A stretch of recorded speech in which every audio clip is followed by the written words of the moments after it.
Please, I'm bleeding. The words barely escaped her trembling lips as crimson spread across the marble floor of Sterling Industries' executive suite.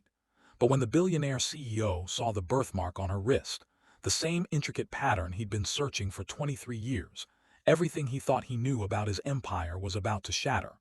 What happened next would expose secrets worth killing for. Welcome to Stories by Jason. If you're settled in and ready for a good story, hit that subscribe button and tell me in the comments where you're watching from. I've got another exciting story coming your way tomorrow, and trust me, you don't want to miss it. Thank you so much for the love and support. You're truly appreciated, and I'm so grateful to have you here with me. The city lights of Manhattan glittered 47 floors below, indifferent to human suffering, as Marcus Sterling reviewed quarterly reports in his corner office. At 52, he built Sterling Industries into an $8 billion empire of tech innovation and real estate development. Success had cost him everything that mattered: his wife Catherine, dead 23 years from complications after childbirth, and their daughter, who, according to the doctors, had died minutes after her mother. The grandfather clock struck midnight. That's when he heard it. A crash from the hallway, then dragging footsteps, then silence. Marcus's hand moved toward the phone, but before he could dial security, his office door burst open. A young woman in a gray janitor's uniform stumbled across the threshold, one hand pressed against her left side, dark blood seeping between her fingers. Her face was sheet white, her dark hair matted with sweat. "Please," she gasped, her knees buckling. "I'm bleeding." Marcus lunged forward, catching her before she hit the Italian marble. Her weight was almost nothing in his arms. She couldn't have weighed more than 115. As he lowered her gently to the floor, reaching for his phone with his free hand, her sleeve rode up. And Marcus Sterling's world stopped turning. There, on her inner left wrist, was a birthmark he'd only seen once before, in photographs Catherine had taken of their newborn daughter in those precious minutes before everything went wrong. An intricate pattern that looked like a crescent moon intertwined with 3 small stars, the kind of distinctive mark that couldn't be faked or coincidentally replicated. The phone slipped from his fingers, clattering against the floor. "Your wrist," he breathed, his voice cracking. "That mark." The young woman's eyes were already closing, her breathing shallow, but she managed to focus on him for just a moment, confused and terrified. My mother told me," she whispered. "Said it meant I was special, meant I'd find where I belonged." Then her eyes rolled back, and her body went limp. "No, no, no," Marcus shouted, pressing his hands against the wound in her side. Blood was everywhere now, warm and slick against his palms. He grabbed his phone, smearing it with crimson as he dialed. "This is Marcus Sterling. I need an ambulance at Sterling Industries headquarters immediately. 47th floor, executive suite. Stab wound, female victim, early 20s, critical condition. Move now." As he applied pressure to the wound, Marcus's mind raced through impossible calculations. The birthmark. The age was right, she looked about 23, but his daughter had died. He'd seen the death certificate. He'd buried an infant-sized casket next to Catherine in Woodlawn Cemetery. Hadn't he? A memory surfaced, one he'd suppressed for over 2 decades. Catherine's final words whispered in his ear as she faded. "Promise me, Marcus, if anything happens, check her wrist. The mark will prove she's ours. Don't let them tell you. Don't let them." She died before finishing the sentence. Marcus had been so shattered by grief, so destroyed by losing both wife and child in one terrible night, that he dismissed it as the delirium of a dying woman. But what if it wasn't? "Stay with me," he commanded the unconscious woman, his CEO voice cracking with an emotion he hadn't felt in years. "Hope. Stay with me, Maya." The name came from nowhere and everywhere, a whisper of memory. Catherine had wanted to name their daughter Maya after her grandmother. They'd agreed on it just days before the birth. Security burst through the door first, led by Chen, the head of night operations. His eyes widened at the scene, his billionaire boss on his knees in a spreading pool of blood, cradling a dying janitor. "Sir, what?" "Get the paramedics up here the second they arrive," Marcus snapped. "And I want security footage from every camera on this floor for the past 2 hours. Someone did this to her in this building." "Sir, that's Maya Reeves," Chen said, recognizing the woman. "She's been with our cleaning crew for 3 months. Good kid, quiet always." "She's not just a janitor," Marcus interrupted, his voice steel. "And whoever attacked her is still in this building. Lock it down. Nobody leaves, nobody." As EMTs flooded the office 6 minutes later, Marcus reluctantly released Maya into their care. They worked with professional efficiency, stabilizing her vitals, securing an IV, preparing her for transport. Through it all, Marcus couldn't take his eyes off that birthmark. "Sir, we need to go now," the lead paramedic said. "She's lost a lot of blood. It's going to be close." "I'm coming with you," Marcus stated, not asking. In the ambulance, as sirens wailed through the Manhattan night, Marcus held Maya's hand, the one with the birthmark. His daughter. It was impossible, insane, but every instinct he'd honed over decades of making billion-dollar decisions told him it was true. Someone had stolen his child. Someone had let him believe she was dead for 23 years. And tonight, someone had tried to make sure the truth stayed buried. As the ambulance screamed toward Mount Sinai Hospital, Marcus Sterling made a silent vow.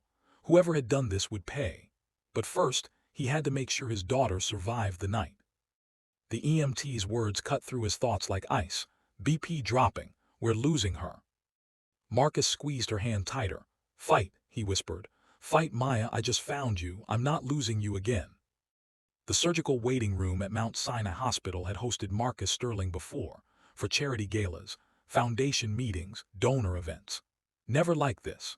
Never packing the sterile floors at 3 a.m., still wearing a Tom Ford suit stained with his daughter's blood, phone in hand as he systematically demolished every obstacle between himself and the truth. "I don't care if you have to wake the hospital administrator," he barked into his phone. "I want every record you have on Maya Reeves.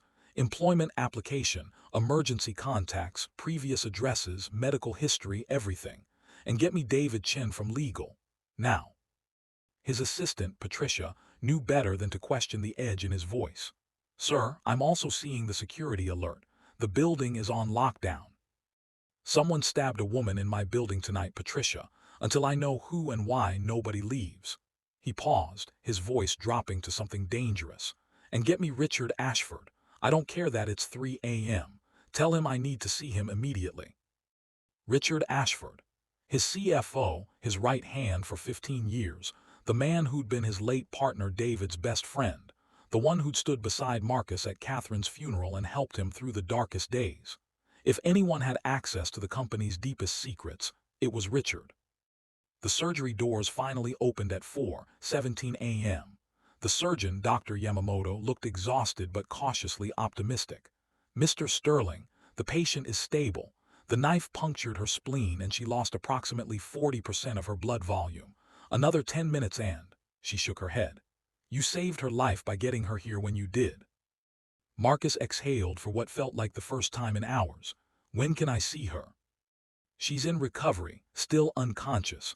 It'll be several hours before she wakes if all goes well." Dr. Yamamoto studied him curiously. "The admission forms list you as her father." "Run a DNA test," Marcus said flatly. "Priority rush. I want the results by noon. Money is no object." The doctor's eyebrows rose, but she simply nodded. "I'll arrange it." By 6 a.m., Marcus sat in Maya's ICU room, watching her breathe. Even unconscious, pale, with tubes and monitors surrounding her, the resemblance to Catherine was striking now that he was looking for it. The same delicate bone structure, the same thick dark hair, the same small scar on her chin. Catherine had one exactly like it from a childhood fall. How had he not seen it? But then, why would he? She was a janitor in a building that employed 12,000 people. Their paths should never have crossed. Should never have crossed. The thought crystallized into certainty. Someone had made sure of that. Someone had placed her in the building, close enough to be controlled, far enough to stay invisible. His phone buzzed. "Patricia, sir, I have Maya Reeves's file and you need to see this." "Send it." As the documents loaded on his tablet, Marcus felt his blood turn to ice. Maya Reeves, age 23, born February 14, 2003. Birthplace, unknown. Parents, unknown. Raised in New Jersey foster care system from infancy. GED obtained at 19. No college. Previous employment, retail, food service, cleaning services. Current residence, 347 Morrison Street, Brooklyn, a fifth-floor walk-up in Bed-Stuy. But it was the employment application that made his hands shake. Recommended for hire by Richard Ashford, CFO, Sterling Industries. 3 months ago, personally recommended by his most trusted executive. Marcus was still processing this when Chen called. "Sir, you need to see the security footage." "Send it to my tablet." The video was grainy but clear enough. Timestamp, 11:47 p.m. Maya Reeves in her janitor's uniform pushes her cleaning cart onto the 47th floor. Normal, routine.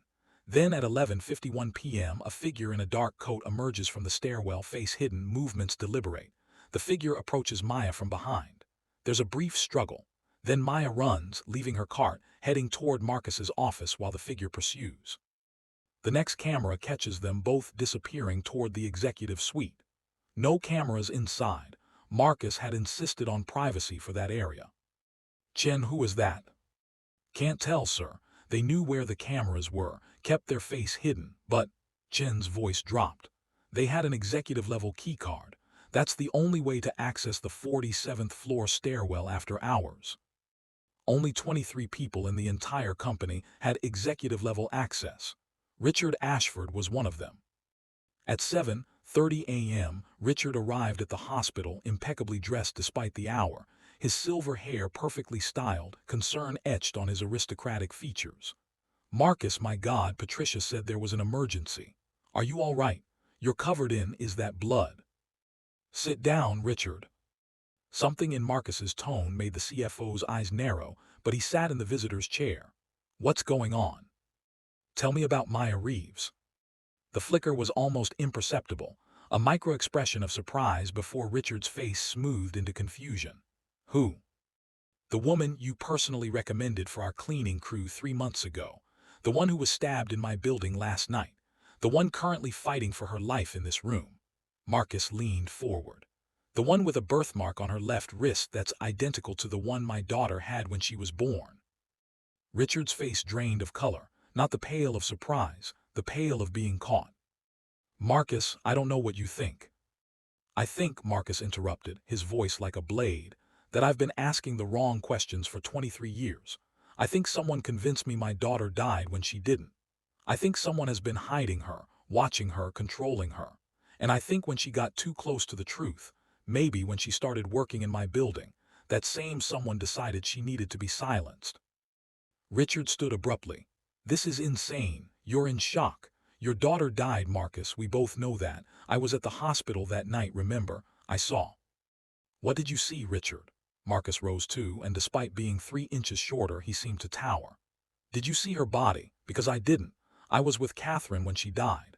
By the time I could even think straight, there was a death certificate and a tiny casket and everyone telling me my daughter was gone. Everyone, including you, including David, before the plane crash killed him. You're grieving something that happened 2 decades ago. I want to see every financial record related to my daughter's birth and death, every hospital transfer, every payment, every document." Marcus's voice could have cut glass. "And I want to know why you, my trusted CFO, recommended a random 23-year-old orphan from the foster system for a job in my building. A girl with no connections, no education, no reason for you to even know she existed." Richard's jaw worked silently, then quietly, "You can't prove anything." "That's not a denial." The 2 men stared at each other across the hospital bed, across years of friendship and betrayal, across the body of a girl who was living proof that some lies were too big to hide forever. "Get out," Marcus said softly, "and Richard, don't leave the city. When Maya wakes up, she's going to tell me everything, and then you're going to tell me why you tried to kill my daughter." Richard Ashford walked out without another word, but Marcus saw his hand trembling as it reached for the door. At noon, Dr. Yamamoto returned with an envelope. "The DNA results you requested." Marcus opened it with steady hands. "Probability of paternity, 99.97%. He sank into the chair beside Maya's bed, the paper slipping from his fingers. 23 years, 23 birthdays he'd missed, 23 Christmases, first days of school, graduations, heartbreaks, triumphs, all stolen from both of them. "I'm so sorry," he whispered, taking her hand again. "I'm so sorry I didn't know. I'm so sorry I didn't find you. But I promise you, Maya, I promise, whoever did this will answer for every single day they kept us apart." As if in response, Maya's fingers twitched in his grasp. And Marcus Sterling began planning how to destroy the man who'd stolen his daughter. Maya's eyes opened at 2:47 p.m., and the first thing she saw was a stranger's face. Older, handsome in a weathered way, with silver at his temples and eyes that looked like they'd been crying. "Hey," the man said softly. "Welcome back, how do you feel?" "Like I got stabbed," Maya croaked, her throat desert dry. "Which I did, I remember. Someone came at me. In the office building, I tried to run." "You made it to my office," Marcus said. "I'm Marcus Sterling." Recognition flickered in her eyes. "The CEO, I've seen your picture, you helped me." "More than that," Marcus hesitated, then decided she deserved the truth immediately. "Maya, I need to ask you something. Your birthmark, the one on your wrist. Did your mother ever tell you anything about it?" Maya's free hand moved instinctively to cover the mark, a protective gesture that spoke of years of hiding it. "My foster mother, you mean? She said my birth mother left me at a hospital with just a note. Said the birthmark was special, that it meant I came from somewhere important, that someday I'd find where I belonged." Her laugh was bitter. "I thought she was just trying to make me feel better about being abandoned." "You weren't abandoned," Marcus said, and his voice cracked. "You were stolen." For the next hour, as Maya lay in that hospital bed, Marcus told her everything. The night of her birth, Catherine's death, the death certificate he'd never questioned, the DNA test they'd just run, the birthmark that matched the photographs Catherine had taken. Maya listened in stunned silence, her hand unconsciously gripping the bed rails. When he finished, tears were streaming down both their faces. This is insane," she whispered. "I'm your daughter, you're my father. According to every test modern science can perform, yes. But why would someone do this? Why steal a baby and then, what, just put me in foster care? It doesn't make sense." "It makes perfect sense if you understand what you represented," Marcus said grimly. He pulled up a file on his tablet. "When you were born, Sterling Industries was worth approximately $2 billion. Your mother, Catherine, owned 45%. She'd inherited it from her father who founded the company. I owned 40%. My business partner, David Ashford, owned 15%. "Ashford?" Maya's eyes widened. "Like Richard Ashford, your CFO." "David's younger brother. Here's where it gets interesting." Marcus pulled up another document. "Catherine's will, written 3 months before you were born, left her shares in trust for you until you turned 25. I was the trustee, but I couldn't sell or transfer those shares. They belonged to you. If you were dead, however, her shares reverted to me." Maya's mind was sharp despite the drugs. "So if I died, you'd control 85% of the company." "Exactly. Which, in my grief, is exactly what I did. I poured everything into building the company, turning my pain into profit. Sterling Industries grew from $2 billion to $8 billion in 23 years. And if I suddenly reappeared, you'd be entitled to 45% of an $8 billion empire. That's $3.6 billion, Maya. Plus 23 years of dividend payments held in trust. We're talking close to $5 billion total." Maya's hand went to her mouth. "Oh my God." "There's more." Marcus's face darkened. 6 months after you were born, David Ashford died in a private plane crash. Very convenient. His shares went to his brother Richard, who I brought into the company because I trusted him, because he was my dead partner's brother and my friend." "You think Richard killed his own brother?" "I think Richard and David worked together to steal you, kill Catherine, and make me believe you were dead. I think the plan was always to control the company through my grief and your death. But something went wrong. Maybe David got cold feet. Maybe he wanted more than his share of the deal. So Richard killed him too." Marcus pulled up financial records, his fingers flying across the tablet. "Look at this. 3 days after you were born, there was a wire transfer from a Sterling Industries shell account to a private adoption agency in New Jersey. $250,000. The agency shut down 5 years later amid fraud investigations. I'm betting that's where you went." "But why keep me alive at all?" Maya asked, her voice trembling.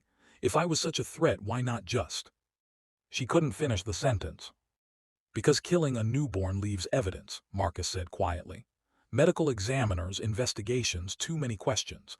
But a baby who dies of natural complications, whose body is cremated quickly, whose grieving father is too destroyed to ask questions, that's clean.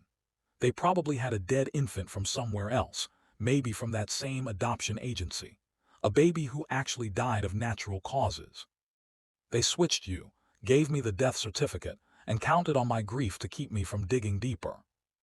And it worked, Maya whispered, for 23 years. Until 3 months ago when Richard got nervous. Marcus leaned forward. Maya, why did you apply to Sterling Industries? What made you come work in that building? Maya's brow furrowed. I didn't apply. Mr. Ashford came to me. Said he'd heard I was looking for work, that he had a position if I was interested. It seemed weird that a CFO would personally recruit a janitor, but the pay was good, and I needed the money.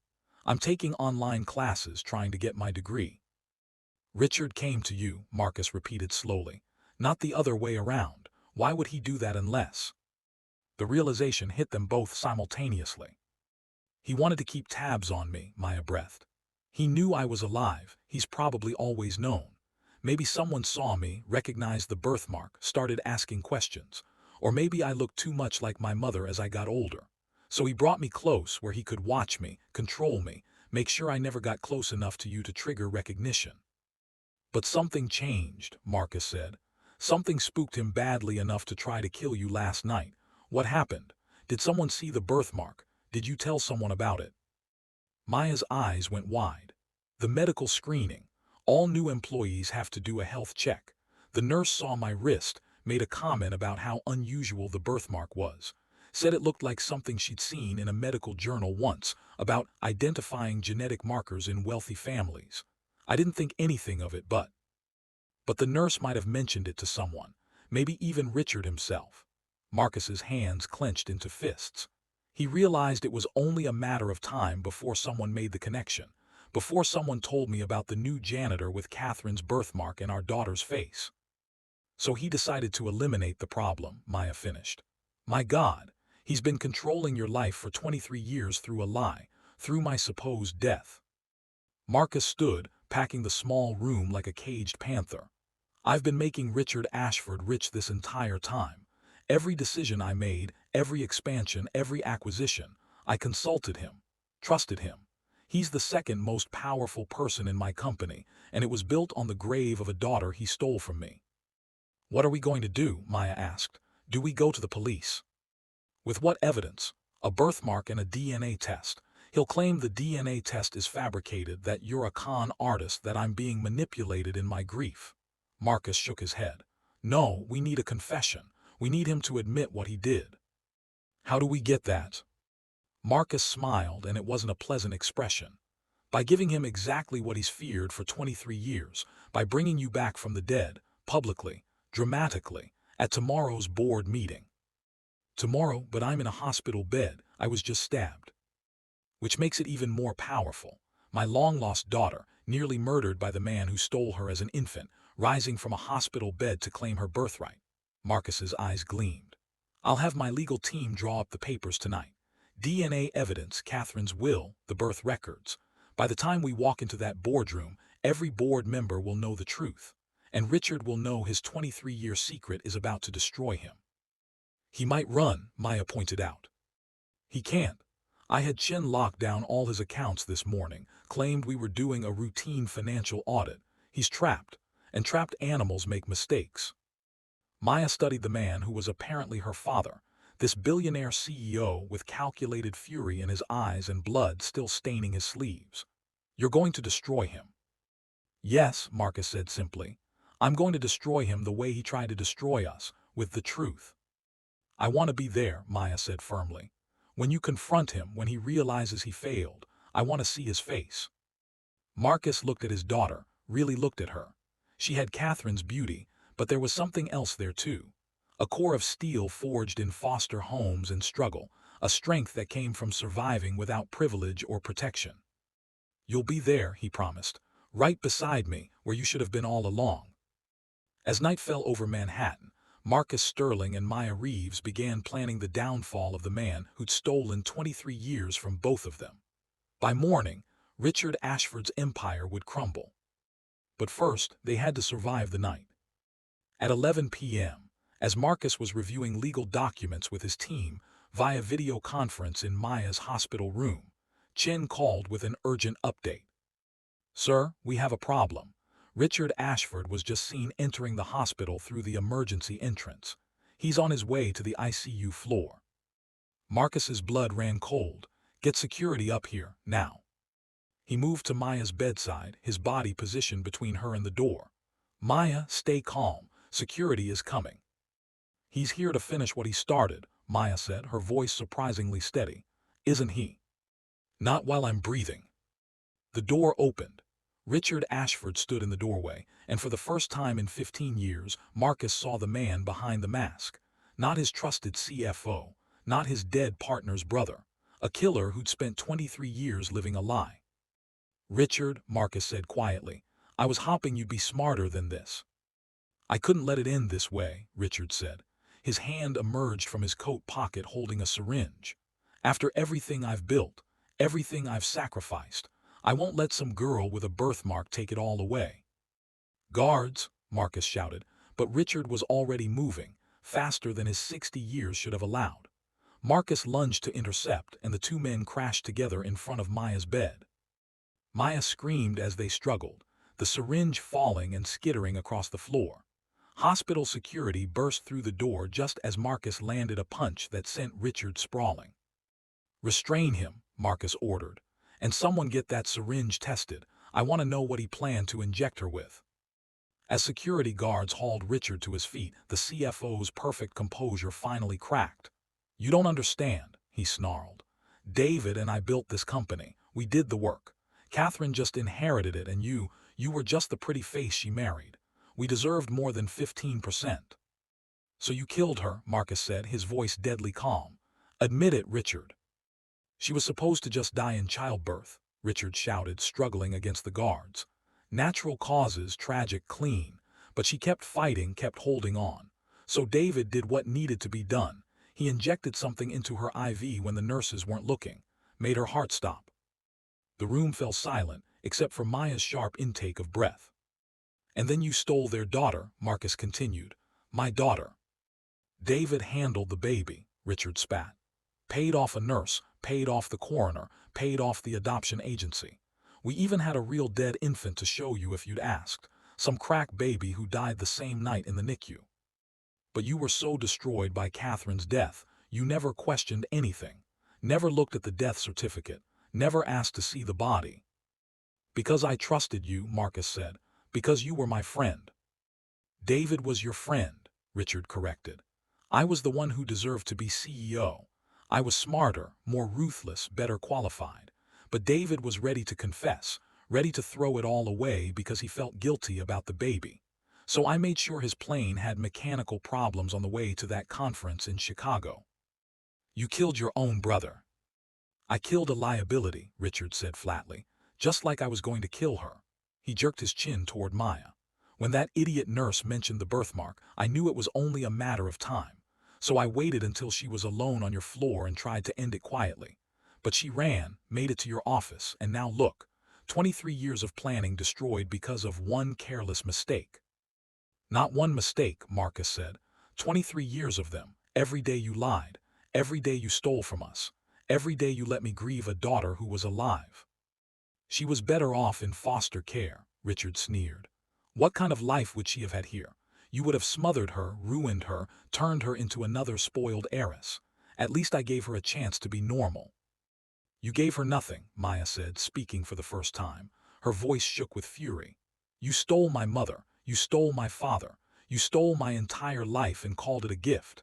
I've spent 23 years wondering who I was, where I came from, why I was abandoned. And it was all because of your greed." Richard looked at her, really looked at her for the first time. "You even sound like Catherine," he said wonderingly. "David was right. You're going to destroy everything."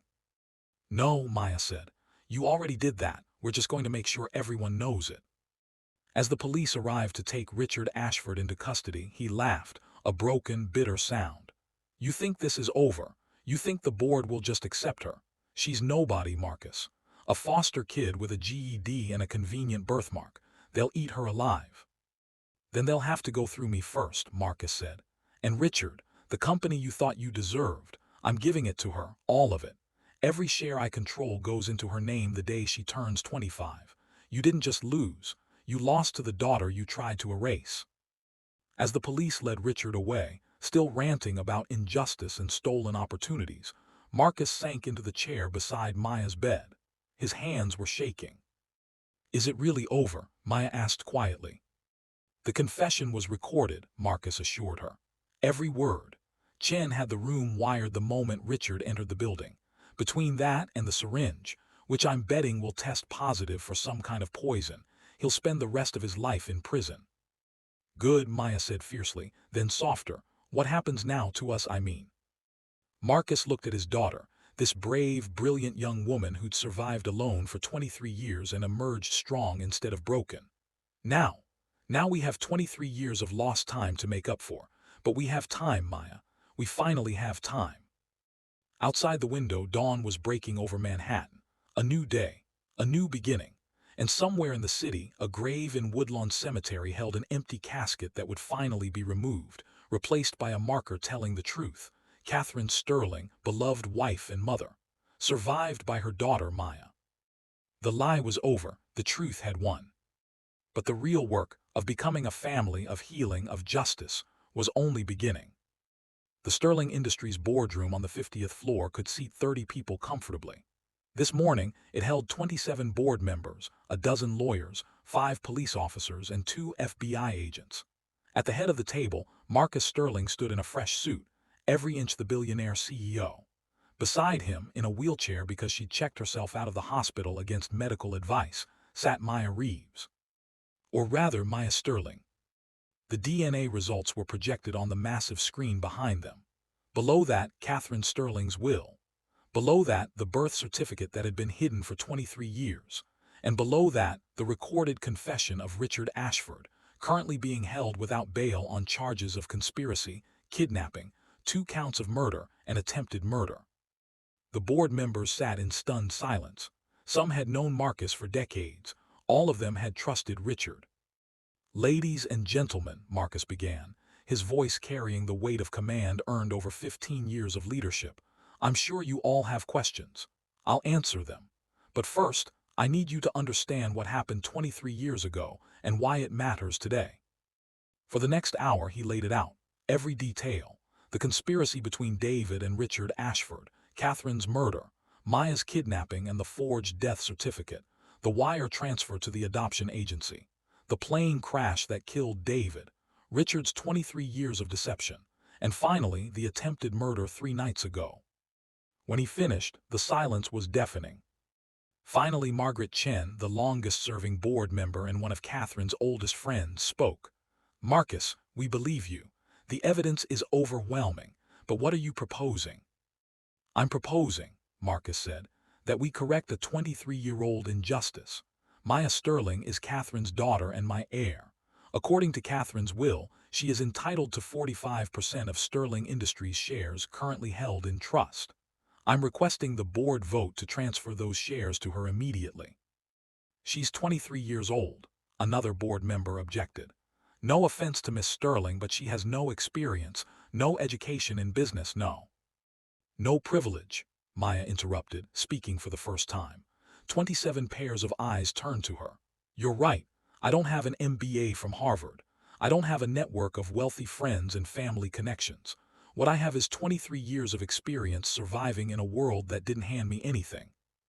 She gripped the arms of her wheelchair and pushed herself to standing, ignoring the pain in her side. Marcus moved to help her, but she shook her head. She needed to do this herself. I've worked since I was 15, she continued. Retail, food service, cleaning, jobs most people in this room have never considered. I've lived in neighborhoods where you don't walk alone at night. I've chosen between buying groceries and buying textbooks. I've been invisible to people like you my entire life. Miss Sterling, someone began. I'm not finished, Maya said, her voice sharp. You want to know if I'm qualified to own 45% of this company. Let me tell you what I've learned from being poor, from being nobody, from being invisible." She pointed to the financial reports displayed on a side screen. "Sterling Industries made $8 billion last year. You paid your cleaning crew minimum wage. No benefits, no sick days, no path to advancement. I know because I was one of them. And we're not the only ones. Your warehouse workers, your cafeteria staff, your security guards, all the people who make this building function, are one emergency away from financial disaster." "That's industry standard," someone protested. "Industry standard is exploitation," Maya countered. "And it's also stupid business. You want to know why? Because 3 months ago when I was cleaning executive offices, I heard Richard Ashford on the phone. He was discussing a merger with Tecton Industries. Confidential information worth billions. And you know what? None of you considered that the janitor might be listening, might be smart enough to understand what she was hearing, might remember it." The room shifted uncomfortably. "Your invisible workers know everything about this company," Maya pressed on. "They see who stays late with whose secretary. They hear conversations you think are private. They know which executives are drinking at 10 a.m. and which ones are selling insider information. You've created an entire class of people who are in your offices, in your meetings, in your lives, and you never even consider that they're paying attention." Marcus watched his daughter command the room with a mixture of pride and awe. This was Catherine's daughter, yes, but she was also something entirely her own. "If you give me those shares," Maya concluded, "I'm going to use them to transform how this company treats the people at the bottom. Not because I'm sentimental, not because I'm naive, but because it's good business. Happy, loyal employees don't sell secrets to competitors. They don't quit the moment someone offers them 50 cents more an hour. They don't hate the company they work for. And in the long run, that stability and loyalty is worth more than the money you save by exploiting them." She sat down, breathing hard, her hand pressed against her wound. Marcus handed her water, which she drank gratefully. Margaret Chen started clapping. Slowly, others joined in. "Well," Margaret said with a slight smile, "I think Catherine would be very proud. I vote yes on transferring the shares." The vote was unanimous. 6 months later, the Sterling Industries employee orientation had changed significantly. New hires now received comprehensive benefits, living wages, and clear paths for advancement. The company had announced a $1 billion initiative to improve working conditions across all divisions. Wall Street analysts were skeptical. The stock price dipped initially. Then something interesting happened. Employee retention skyrocketed. Productivity increased. Workplace accidents decreased. The invisible workers Maya had described began bringing forward efficiency improvements and cost savings that had gone unnoticed for years. A janitor's suggestion about cleaning product waste saved $2 million annually. A cafeteria worker's observation about food delivery patterns prevented a supplier fraud scheme. The stock price recovered and then some. In her office on the 47th floor, not far from where she'd nearly died, Maya Sterling reviewed reports while her father looked on. She'd enrolled at Columbia Business School part-time, but she learned more from running the company's new employee equity division. "The board meeting is in 20 minutes, Marcus reminded her. Nervous. Terrified, Maya admitted. Presenting the quarterly results to the same people who doubted me 6 months ago. Yeah, terrified. "You'll be brilliant," Marcus said. "You always are." Their relationship was still finding its shape. They had lunch together twice a week. Sunday dinners were becoming tradition. Sometimes the conversation flowed easily. Sometimes there were awkward silences, gaps of 23 years that couldn't be filled in 6 months. But they were trying. That was what mattered. "I've been thinking," Maya said, studying the birthmark on her wrist, the mark that had saved her life and changed everything. "About Catherine, my mother, do you think? Do you think she somehow knew? When she made me promise to check the mark, when she told you not to let them tell you, do you think she knew what David and Richard were planning?" Marcus had wondered the same thing 1,000 times. "I think Catherine was brilliant and intuitive. I think she saw things in people that I missed. And I think in those final moments she was trying to leave me a breadcrumb trail, a way to find the truth." "She saved us both," Maya said quietly. "Even dying, even in that moment, she was protecting us." "Yes," Marcus agreed, "she was." They sat in comfortable silence, father and daughter, billionaire and former janitor, Two people connected by blood and birthmarks and 23 years of separation. "Ready?" Marcus asked finally. Maya stood, straightened her suit, Armani now custom-tailored, but she still kept her old janitor's uniform in her closet as a reminder, and nodded. "Let's go show them what the girl nobody believed in can do." As they walked to the elevator, Maya glanced at the spot where she'd collapsed 6 months ago. Sometimes she still had nightmares about it, the knife, the blood, the desperate run toward a stranger's office. But more often she dreamed about what came after. The father who'd held her hand in the hospital, the justice served, the life reclaimed. Richard Ashford had been sentenced to life without parole. David's name had been stripped from the building, his contributions erased from company history. The truth had been expensive: lawsuits, settlements, reputation management, but Marcus had considered it money well spent. The elevator doors opened to the executive floor. Board members and executives greeted Maya by name now, respected her, listened when she spoke. It still felt surreal sometimes. But as she entered the boardroom and saw her name placard, Maya Sterling, Chief Employee Equity Officer and board member, she felt something settle into place. Not just acceptance, belonging. She was where she was always meant to be. The meeting began. Maya presented her quarterly results: employee satisfaction up 37%, retention up 42%, productivity gains exceeding projections. The board asked tough questions. She had tough answers. When it was over, Margaret Chen approached her. "You know, your mother would have done exactly what you're doing." Catherine believed companies had an obligation to the people who worked for them, not just the shareholders. The board outvoted her every time, but she never stopped fighting. "I won't either," Maya promised. "I know," Margaret said with a smile. "That's why I'm voting to expand your division's budget next quarter. Someone has to carry on Catherine's fight. I'm glad it's her daughter." That evening, Marcus and Maya stood at Catherine's grave in Woodlawn Cemetery. The new marker gleamed in the fading sunlight. Catherine Sterling, beloved wife and mother, her love proved stronger than death, her daughter lives. Maya placed a bouquet of white roses at the base, Catherine's favorites, Marcus had told her. "I wish I could have known her," Maya said softly. "You do know her," Marcus replied. "Every time you fight for someone who has no voice, every time you see the people everyone else overlooks, every time you refuse to accept that cruelty is just how things are done. That's Catherine. That's your mother living through you. I want to make her proud." "You already have." As they walked back to the car, Maya's phone buzzed. A text from one of the warehouse workers she'd met during a facility tour. "Miss Sterling, thank you for the new safety equipment. My daughter drew you this."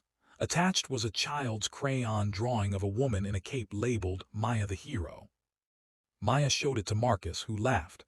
"How does it feel to be a superhero?" "Ask me in another 23 years, Maya said with a grin. "Maybe by then I'll have figured it out." But she already knew the answer. It felt like finally coming home. Can you imagine fighting for your life in a stranger's office, only to discover he's the father you never knew you had? Can you imagine 23 years stolen, not just from you, but from everyone who should have loved you? Maya Sterling's story is a stark reminder that the people we overlook, the voices we silence, the workers we treat as invisible, they all have stories. They all matter. And sometimes, the person emptying your trash can is actually the heir to a billion-dollar empire. But here's what really gets me fired up. This story isn't just about one woman finding justice. It's about all the Mayas out there. The foster kids told they'll never amount to anything, the minimum wage workers treated like they're disposable, the people born without privilege who fight every single day just to survive. Maya didn't just reclaim her inheritance. She used it to lift up everyone who'd been invisible like her. If this story made your blood boil at the injustice, if it made you cheer when Marcus saw that birthmark, if it restored even a shred of your faith that truth can win and the underdog can rise, then I need you to do something right now. Drop a like on this video if you believe people like Maya deserve their shot, regardless of where they started. Comment Justice SCRVAD if you're tired of seeing good people crushed by systems designed to keep them down. Subscribe and hit that notification bell because I bring you real stories, Stories about courage, survival, and people who refuse to stay invisible. Stories the world needs to hear. You know what the real kicker is? Richard Ashford almost got away with it. 23 years of lies, 2 murders, and 1 attempted murder, all because he thought Maya didn't matter. Because he thought nobody would notice one missing girl from the foster system. That's why these stories matter. That's why your engagement matters. Every like tells the algorithm to show this to someone who needs to hear it. Every comment builds a community of people who believe in justice. Every share might reach someone who's fighting their own battle against people who think they're nobody. Don't just watch and scroll away. Take action, like, comment, subscribe. Share this with someone who needs to hear that their story matters, that their struggle counts, that being overlooked doesn't mean being worthless. And tell me in the comments, what would you have done in Maya's position? Would you have fought for those shares? Would you have used them to help others? Or would you have walked away from the father who never knew you existed? I read every single comment. Your voice matters here. Hit that subscribe button. Join the community. Let's make sure stories like Maya's get told. See you in the next one.